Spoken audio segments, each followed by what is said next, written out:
লাড্ডু গোপালজির চমৎকারের একটা সত্যি ঘটনা। এটা ঘটেছিল 2019 সালের ডিসেম্বরের 3 তারিখে। একটা দিদি ছিলেন যার নাম ভাবনা। সেই দিদিটা ওর স্বামীর সঙ্গে আর দুটো সন্তান নিয়ে সংসার করতেন। খুব সুখী সংসার ছিল। আর ছিল তাদের সঙ্গে তাদের গোপাল সোনা। লাড্ডু গোপালের সেবা করতেন, পুজোর পার্বণ করতেন। আর ছোটো ছোটো বাচ্চা ছিল, তাদের স্কুলে রেখে আসা নিয়ে আসা, যেটা একটা হাউসওয়াইফের কাজ হয়, সেভাবে জীবনযাপন করতেন। খুব ভালোই ছিলেন।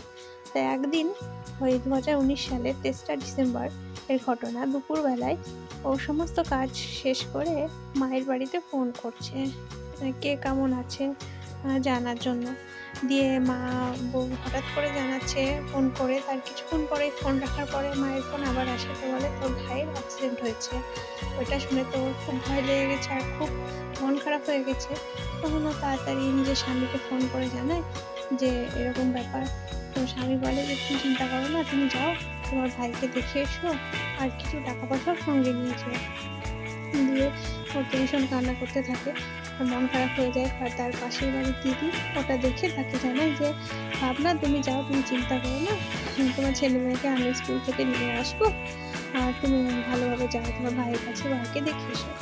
তখন ও বাড়ির চাবি ওই দিদিকে দিয়ে সব ছেলে মেয়ের যে স্কুল থেকে আনার জন্য যে আই কার্ড থাকে সেগুলো দিয়ে ও চললো বাড়ির দিকে। তার সঙ্গে নিয়েছিল সঙ্গে তার গোপাল সোনাকে একটা বাস্কেটের মধ্যে, আর গোপাল সোনার সমস্ত জিনিসপত্র আর সঙ্গে কিছু টাকা পয়সা নিয়ে রাস্তায় যাচ্ছিল। রাস্তায় তখন ছিল দুপুরবেলা 1টা-1:30।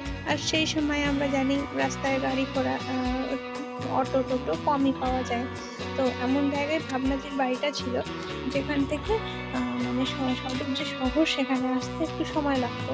আর সেই সময় কোনো যানবাহনও সে পাচ্ছিল না। রাস্তায় খুব রৌদ্র ছিল, রোদের মধ্যে সে হাঁটছিল। হাঁটতে হাঁটতে হাঁটতে অনেকটাই চলে এসেছিল, কিন্তু এতটাই হাঁটতে হয়েছিল, হাঁটতে হাঁটতে হঠাৎ ভাবনাজির মাথা ঘুরে গেছিল। মাথা ঘুরে সে পড়ে গেছিল রাস্তায়, দিয়ে সে জ্ঞান হারিয়ে ফেলেছিল। তারপরে যখন ভাবনাজি জ্ঞান ফিরল, চোখ খুললো, তখন দেখছে সে তার বাবার বাড়িতে। দিয়ে বলছে আমি এখানে কি করে এলাম? তখন ভাবনাজির মা বলছে তোকে একটা শ্যামবর্ণ একটা ছেলে তোকে রেখে গেছে এখানে। বলছে যে রাস্তায় পড়েছিল তাই নিয়ে এলাম। দিয়ে বলছে আমার গোপাল সোনা কই? দিয়ে বলছে ওই দেখ মন্দিরের দিকে আঙুল দিয়ে দেখছে, বলছে ওই দেখ ওখানে বসে আছে গোপাল সোনা। দিয়ে হাসছে। দিয়ে বলছে আমি যে বাবার বাড়িতে আসবো সে কী করে জানলো? আমি তো কাউকে বলিনি, আমি তো শুধু আমার বরকে বলেছি আর আমার গোপাল সোনাকে বলেছি আর আমার পাশের বাড়ির ওই দিদিকে বলেছি। তাহলে আমাকে এখানে কী করে নিয়ে এলো? আর আমার পার্সের মধ্যে তো অনেক টাকা ছিল, পার্স কোথায়? দিয়ে পার্স দেখালো, পার্সের মধ্যে যেমন টাকা ছিল সেরকমই টাকা আছে। দিয়ে বলছে আমার পার্সের মধ্যে তো অনেক টাকা। তো সবাই বলছে হ্যাঁ তোমার টাকা চুরি করলে কেউ চুরি করে নিতেই পারতো, আর সেই ছেলেটাই বা কী করে জানলো যে তুমি বাবার বাড়িতে আসছো? তার মানে তখন ভাবনাজি বুঝতে পেরে গেছে যে এটা অন্য কেউ ছিল না, এটা ছিল আমার গোপাল সোনা। স্বয়ং গোপাল সোনা আমার বাবার বাড়িতে আমাকে রেখে গেছে।